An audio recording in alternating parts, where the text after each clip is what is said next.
Born Before 64 is a TV show that asks the vital question, what will we do for the rest of our lives?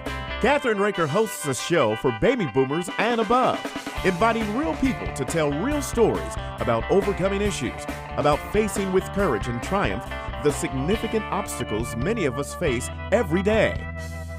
So let's join Kathryn Raker for Born Before 64.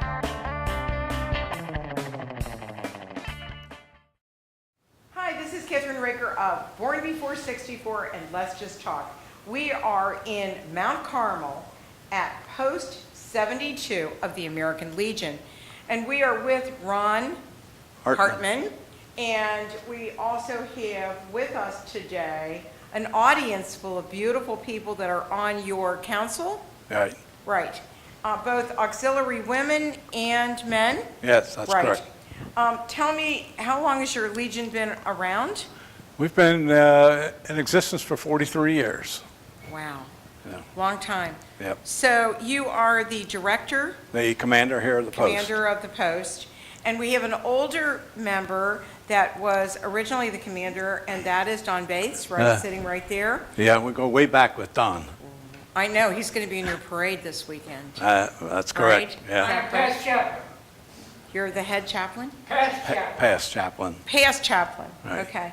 And I want to thank him for his service and all of you for your service. Thank you, ma'am. You're welcome. World War II. World War II. Got it. Okay, so we have brought today for you a wonderful gentleman and a 501c3, Songs and Stories for Soldiers. We also have his beautiful wife, Jerry, and Dan Perkins is going to be talking to you about their foundation, Songs and Stories for Soldiers.us, to your organization. Okay? Great. And great. we want to bring him in right now. Come on in, Dale. Sure. Not Dale. Come on in, Dan. Okay, that's all right. And Jerry, I want you to come up here for a minute because she is the president of the foundation. She's the brains. Yeah. She's the brains of the operation. Okay. And the looks. And she does the looks, right. And I want to ask you both, how many places are you in the country today? Right now we're in about 46 different facilities, hospitals, outpatient clinics, vet centers, warrior and transition units, homeless shelters. We have almost 9,000 players that have been distributed to veterans, and we have a website that gets about 35,000 hits a month. So I'm going to let you do the presentation, Dan. Thank you. And Okay. we're going to take off your mic. We're going to take a short break, and we'll be right back.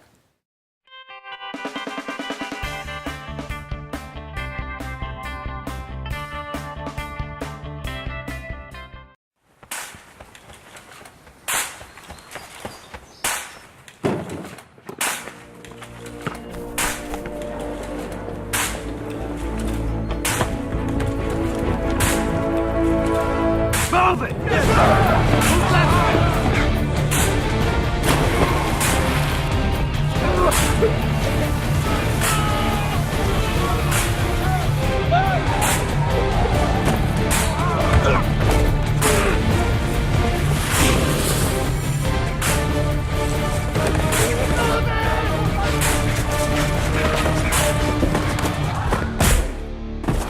Many will hear the calling.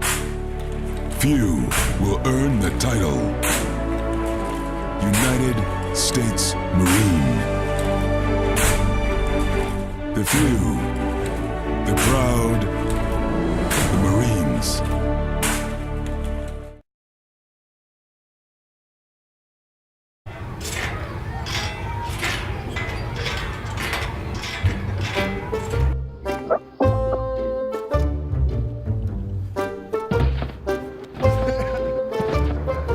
ballerina.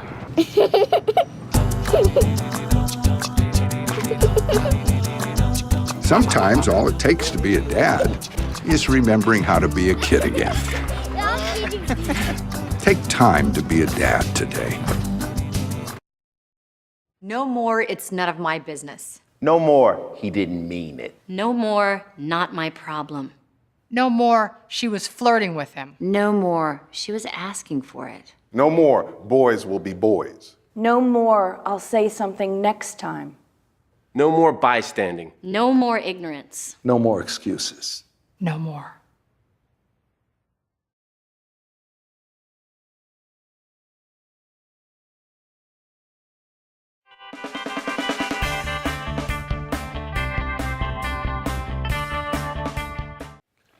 Well, good morning. Thank you for inviting me. Thank you all for your service. I am also a veteran, served in the Vietnam War era, didn't go to Vietnam. Spent some time at a military hospital. Wasn't the most exciting time of my life, but from what we've seen in the hospitals that we're in, I had it pretty easy. My story is unusual in the sense that I had no idea that we were going to found this foundation. I'm a registered investment advisor by profession. I've been managing money for 43 years, most of that in private practice.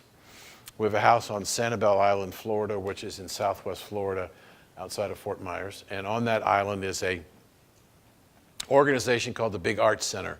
And it's an enrichment place where people, residents from the island, can go and take art and painting and sculpture and clay and dance and theater. And and I've done a number of things, and I was looking for something to do for the 2012 season, winter season, in November of 2011. And I wanted, because I do a lot of video to my customers, I was looking for an advanced production course. No chance. But they had this course called Introductory to Writing Mysteries and Thrillers. Now, I have no experience, no training, no education in creative writing at all, but I said, what the heck? I walked in the first day, and the instructor told me, you will know in 2 weeks if you can be a writer. I said, how can that be? I can't even change my golf swing in 2 weeks. How can you find out whether you're going to be a writer? It was 4 classes, 2 hours each. I went home after the first class. I wrote 1,000 words. I wrote the title of the book, the primary characters, and I knew how it was going to end. By the second week, I'd written 5,000 words. I went and sat down with the instructor, and I told her what was going on. And I said, is it possible, you know my background, that I would know the ending of the book? And she said, what do you mean you know the ending of the book? I said, I can see the last line in the last paragraph on the last page. She said, no. Well, 90 days later, 400 pages later, it was exactly as I saw it. I went on to write the second book of the trilogy in 90 days, about 510 pages, and wrote the third book of the trilogy of about 400 pages. So I finished an entire trilogy from the first keystroke in 18 months. Inspired, I believe, by the Lord. I finished the last book on September the 6th, 2013, 18 months later from the first keystroke. In October 27th, I am in Atlanta, Georgia, meeting with a movie producer who has signed an option to make a movie out of the first book. I came back to Sanibel, and we were living off island because our house was being totally rebuilt. And Kathryn called me and said she has some friends in Miami Beach who have a foundation for wounded warriors. Would I be willing to go and talk to them about my book signing program, which is totally different. Nobody else in the country does what I do. And I said, sure. So on a Tuesday morning about 9:30, I got in the car. If you know anything about South Florida, the way you get from the East Coast to the West Coast, or the West Coast to the East Coast, is Alligator Alley, Interstate 75. At 10:30 in the morning, I'm on the side of the road. I have no cell service. I am in a cold sweat. My heart is going racing, and I can't see. And I have no clue what's going on. 15 minutes later, it's all gone. Except the Lord has said to me, you've got to found this foundation. And he named it Songs and Stories for Soldiers. So I called Kathryn. She called the Millers in Miami, said, I'm still coming, but I'm a little delayed. And when I got back to Sanibel the next day, we had a conversation with the VA hospital here in Cincinnati, Tracy Butts. They were excited about the program. They wanted to participate. And that was the beginning of Songs and Stories for Soldiers. That was about 18 months ago. We got our 501c3 status, December of 2015. We're now in 46 facilities across the United States. We've distributed almost 9,000 players. and we get about 35,000 hits a month on our website. In the last few months, we picked up the American Legion as a national sponsor. We were down at the convention hall today, meeting Dale Burnett, the retiring commander, who got involved with us and started our relationship with the American Legion. We have a corporate relationship with the Geico Insurance Company, and we have a relationship with New Day USA, all providing money. Our foundation, literally 100 cents of every dollar we earn goes to our program. There are 3 trustees. Jerry's the president. I'm one of the officers, and we have a third gentleman. We take no salary, no benefits. We pay our own expenses. Nothing comes out of the foundation. The only overhead we have is $53 a month to maintain the website. That's it. Why?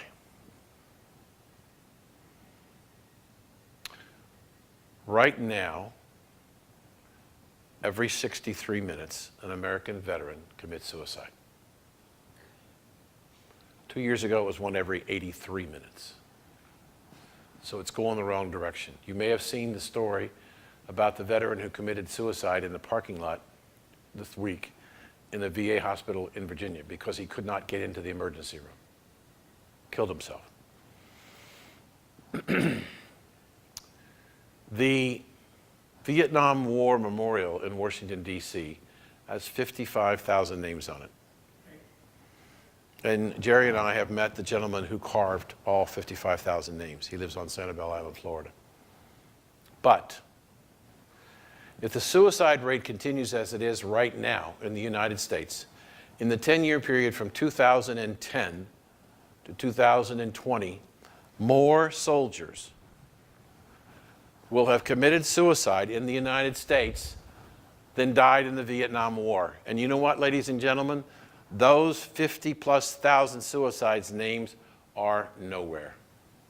They're forgotten soldiers. That's what we're not trying to remember them, we're trying to help them.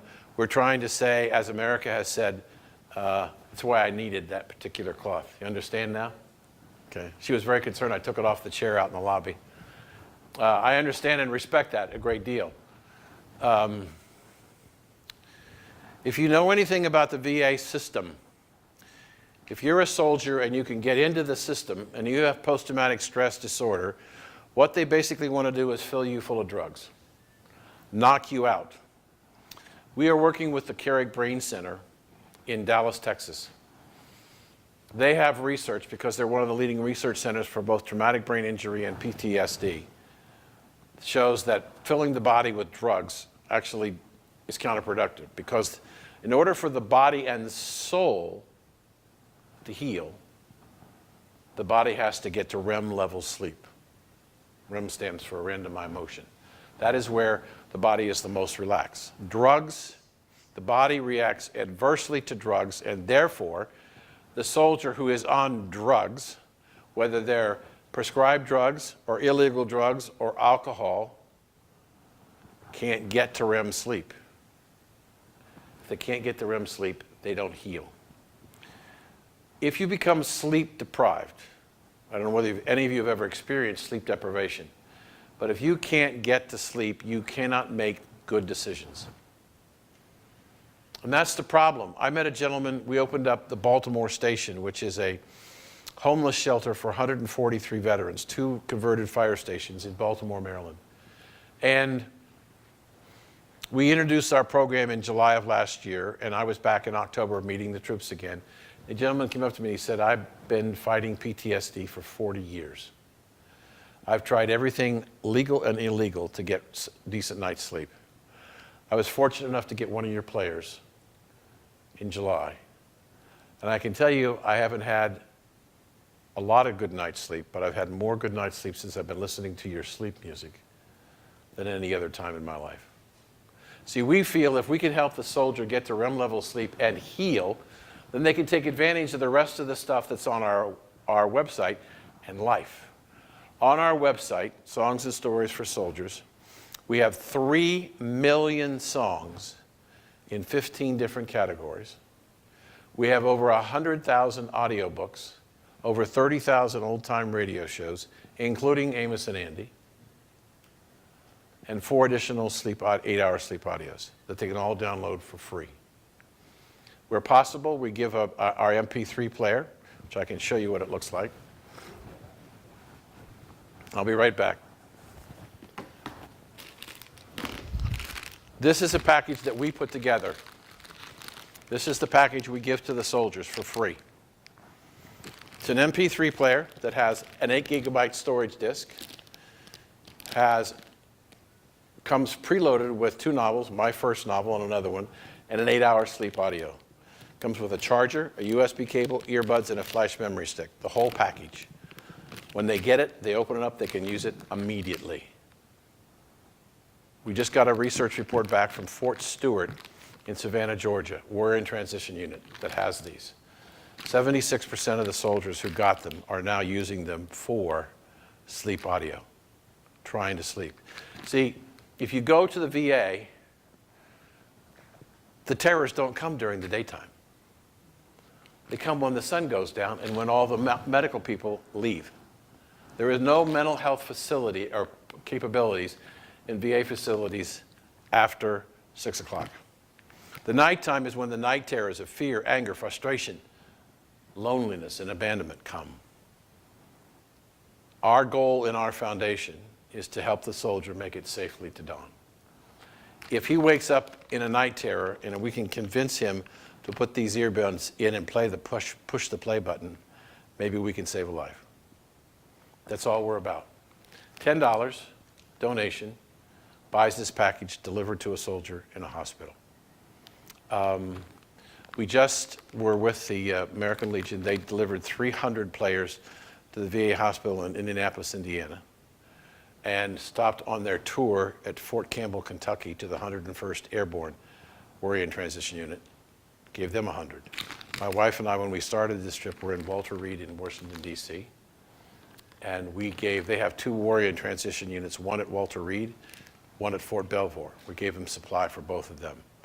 We had an opportunity to go to a picnic and meet some of the veterans, and amazing story. We met this young woman who was in Afghanistan who was wounded, but not so severely that she had to come home.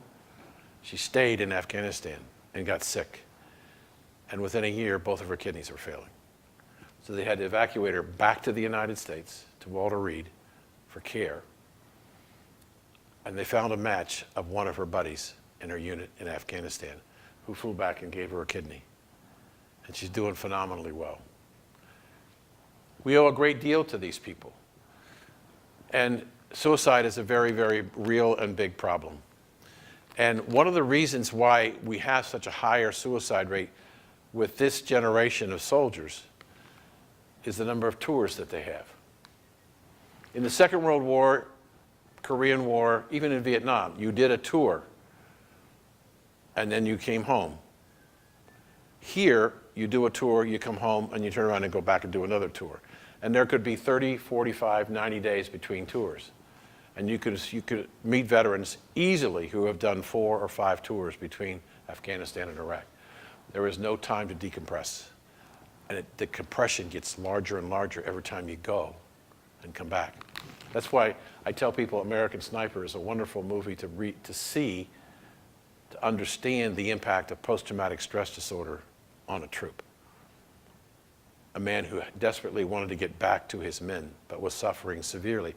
He couldn't go home, if you saw the movie, he couldn't go home to visit his wife because he was still dealing with the terror from being away from his buddies.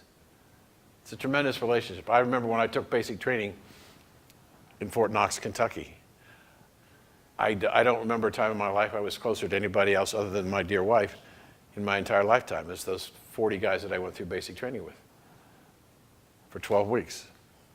So what we're trying to do is to help organizations like yours help us. We know that there are alternatives to drugs and alcohol to deal with PTSD. And to the extent that you have people that you know of that are members of your post, we'd like to help. We have some MP3 players that we can leave for you that you can decide to give to some of your troops. If you want to make a contribution, we're happy to take your money. But We have to begin to deal with this problem because it gets worse and worse. And it's a serious problem. We have, according to the Department of Defense, out of the 26 million veterans in our country today, they estimate at least a third, almost 8 million of them have PTSD. And it's debilitating. And it not only affects the soldier, it affects the wife and the children and the extended family. I can tell you the number of stories where I've been around where a soldier will tell me about, he's at an outpatient clinic and he wakes up in the middle of the night and his wife is all bloodied. He doesn't remember hitting her, but it's because of the post-traumatic stress disorder. So we can do something about it. As an admiral friend of mine said, for $10, the ability to try and save a soldier's life is the best cost-benefit medical device in the history of medicine. I thank you for your time. Do you have any questions? Yes, sir. I got the card, but can we go over the check to you? Sure. Okay. Absolutely. We'll always take money. There's an address on the card. As I said, if you want, we can leave some of these with you, a dozen or so, or a couple dozen if you want, and if you have people. Because we know that as we travel around, we were at a post, VFW post, not an American Legion, I'm sorry, but in Mystic, Connecticut, small post, a group about this size. More women here today. There was only one woman at the meeting. And when we got to the question and answer session, she said to me, Mr. Perkins, I lost both of my sons in Afghanistan. Will this help me? Because I haven't slept. I said, ma'am, we don't promise that we can cure everybody, but I can promise you one thing, it won't hurt you, and it just may help you. It's a terrible thing. It's a terrible thing. Any other questions? Okay, I thank you for your time. Sir, Sergeant Don Bates. Nice to meet you. World War II. Nice to meet you, sir. Thank you, sir. My pleasure. Thank you for your service. Okay, we're done. Thank you. Thank you, Dan.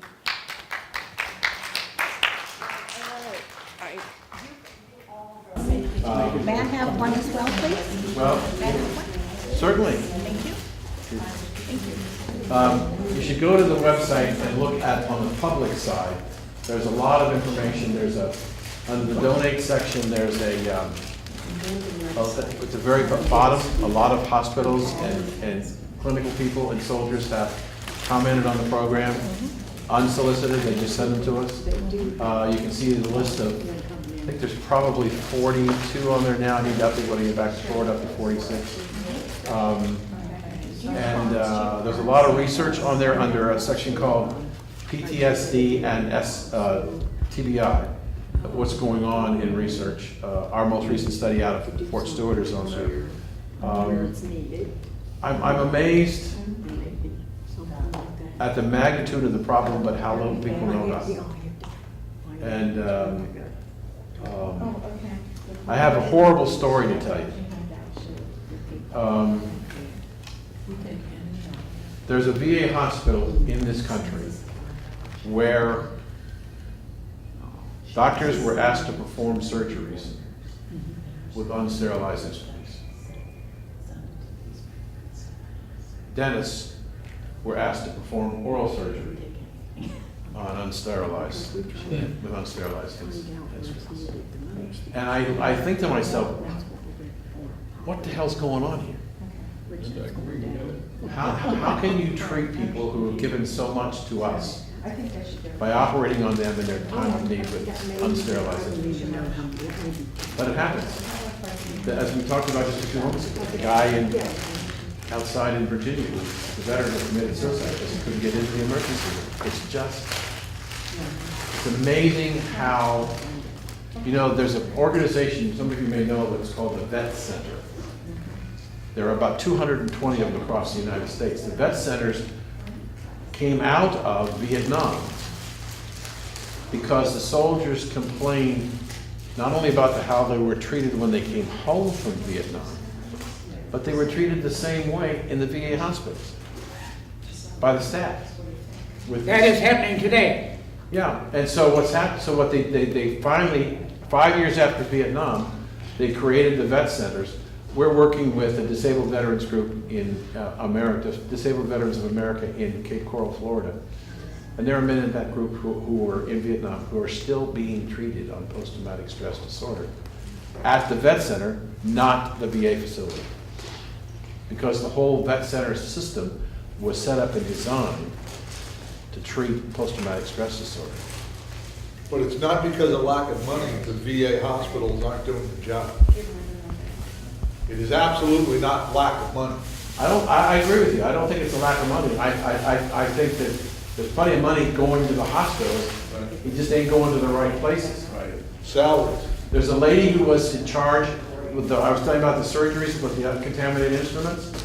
She was a cardiovascular surgeon in a VA hospital. And in 2 years, she had never performed a surgery. She got full pay. In addition, she was the assistant administrator for the hospital, and she got full pay. And she was the one, when the story was released that they were operating with unsterilized instruments, she said in a memo to the clinical staff, if you find that you have contaminated instruments in your operating room, call me, I want to come down and see them. So when a doctor would open a patient and he found that he had contaminated instruments, the patients would lay there for 45 minutes to an hour open, waiting for her to make her way down to inspect the instruments. And as a result, infections went rampant. Staph infections went rampant. So you say to yourself, wait a minute, how do those decisions get made? And I really don't know. How do you pay bonuses for people to lie on how many patients you're treating? How long it takes to get in to see people? That's the system. It's the system, I understand. So, bless you for your contribution, whatever it is. And I hope that you'll take care of my buddies at the VA hospital. And thank you so much for your time. Yes, ma'am. Question. Sure. How do you determine and what kind of music? Is it music that's on the tape? There are, on this particular player, there is one 8-hour custom designed sleep audio designed to help the soldier get to REM level sleep. It is synthetic music as opposed to a rock and roll or a country music song. This is music that is specifically designed to stimulate the neurosensors in the brain to get the body to slow down and relax. And the 4 others that are on the website are the same kind of design. You have 3 million songs, but there are now 5 different 8-hour sleep audios designed specifically for sleep therapy. Yes, ma'am. And who decided what to be put on there? Was it neurologists or doctors or? But what on the player? Yeah. I made the decisions because I knew that I wanted to have entertainment. So there's a couple of novels. Okay. And then I negotiated all the relationships with all the content providers for the music, the commercials, the old-time radio, and the audiobooks. Everywhere I went, everybody said, we're in. We want to help. And so we have what's called a non-exclusive relationship with the content providers, the music, the books. As long as we don't charge for the player, we're not selling their intellectual property content. And they said, as long as you do that. So we have an agreement between them and us. It says, we'll never charge for the content on the player. And so when you give us a contribution, you're paying for the players and the content, and then the access to the content for the soldier when they can get in.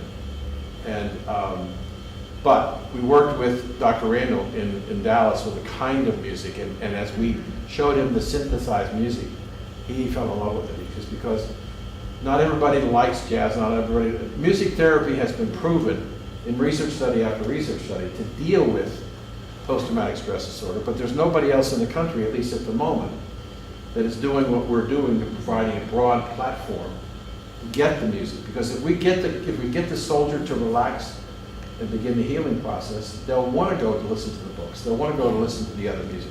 When we first started, went here in Cincinnati, we went into, as Kathryn said, we went into the chemotherapy and the kidney dialysis units. If you've ever been to the kidney dialysis, have you ever been there in Cincinnati? Oh, yeah. They have these magnificent pieces of equipment for every soldier. Every soldier has a television screen. Every one of them turns back. When we went there and asked, why aren't you watching television? There's nothing to watch. So they have the ability with our MP3 system and the resource content, the content on the website to build a custom library. And when they're done listening, they erase it. Start over again. So it's music, it's it's books Yes. and maybe sounds from nature. Yes, you can do that. You also have 30,000 old-time radio shows, which they love. Wow. I put that in because I'm 71, and I grew up with Amos and Andy, Lone Ranger, The Shadow, and The Green Hornet. And the soldiers love them, old ones and young ones, because it was part of our past. So there's enough, we knew we had to have what we call robust content. With 3 million songs in 15 different categories, there's some form of music you're going to find. With 100,000 audiobooks in 25 different categories, you're going to find something. And with 30,000 radio shows, you're going to find whatever you want. Yes, ma'am. How do you typically distribute them? How, like if someone off the street, you know, they could really benefit from one, how would they access? We have partnerships. For example, as we just mentioned, the American Legion. We have partnership with the Salvation Army, who does a lot of volunteer work in many, many VA hospitals across the country. We're started a prototype with them in the northeastern territory, and they brought us 12 hospitals, and we're negotiating with the Western Territory, which has, I don't know how we're going to do this, but Alaska, Hawaii, Washington, Oregon, California, Arizona, Nevada, New Mexico, Colorado, Wyoming, Montana. And we're going to try and put together a deal with them. We've learned a lot in the 18 months that we've been in business, places that we never knew existed. We always thought in terms of VA hospitals. We didn't know about the warrior transition units. We didn't know about the vet centers. We didn't know about the homeless shelters. And there's probably stuff out there still we don't know about. But we're also working further. We have started a relationship with the Military Officers Association, which is 393,000 men and women. And Jerry and I were in Washington in July talking to the president of their foundation, who's very interested in working with us. I'll be doing a presentation in October on the 45th or 46th anniversary of the Disabled Veterans of America in Cape Coral, where the National Commander is coming to listen, and we're going to talk about that.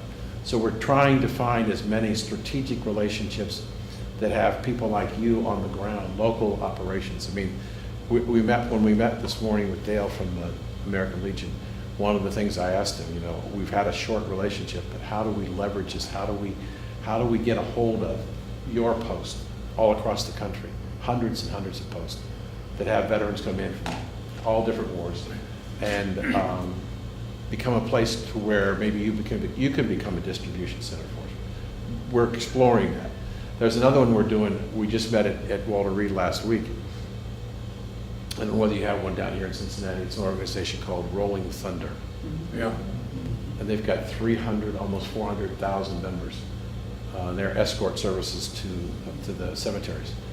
We're going to reach out to them and see how we can help, because they, in addition to the escort services, they do a lot of volunteer work in the hospitals all over the country. So we want to do that. Kathryn has a contact at Harley-Davidson. We want to see if we can put together a Harley-Davidson relationships. It's a lot of fun. They deserve it. Anything else? Kathryn, we have an officer here that works at Harley-Davidson. Yeah, you do. He's not here today. But Yeah. Right. Actually, I've had the grandson of Harley Davidson in the museum. He wants me to come to Wisconsin and do a television show with them. I used to work with Harley Davidson. I used to live in New Jersey many years ago, a few years ago, and actually worked with the children's home of abused and neglected kids. And Harley Davidson actually did a run every Christmas. I worked with them 5 or 6 times a year with Harley Davidson, and I can't even tell you how much I really love the organization and what they do. So I'd love to meet them. do you own Harley? Do you ride a Harley? Do I? No, and they want me to ride a Harley. And then Don is one of my TV fans, right? Right? Yes, He ma'am. watches me all the time. And we're on television. We have 4 TV shows. Anytime you want to do a television show with us, with Annette, we would love to do something with the American Legion. How about that? Great, Does that sound good? You wanted, We just came last month up, what did it take? How many did we take on the boat ride up there? Well, Oh, yeah, we let have me know, and I'll come B&B and film River- it. Riverboat. Let me know, I'll do it, not a problem. And we went to Florence Freedom, the baseball games. Oh, yeah. you want to do an auction Monday? Do I want to do an auction? I'll be in Kentucky. You'll be in what part of Kentucky? Florence. Florence. I think I Florence. saw the paper. You saw the paper, where is it? I got the information on my desk. Let me know. Okay, I'll do that. Will you call me? Yes. I know you'll get your daughter home, right? Right. It's Erlanger. Erlanger. Erlanger, Kentucky. At what time? 10 o'clock. I'm not sure, John, because I got a few things going on this weekend. That's all right. But if you let me know when the next one is, I'll make sure I'm there. Thank you, darling. This meeting is adjourned, isn't it? If you say so, Mr. Chair. Anybody else have any questions? Thank you for joining us on Born Before 64 with Kathryn Raker. For more information on our show, check out our website at www.bornbefore64.com.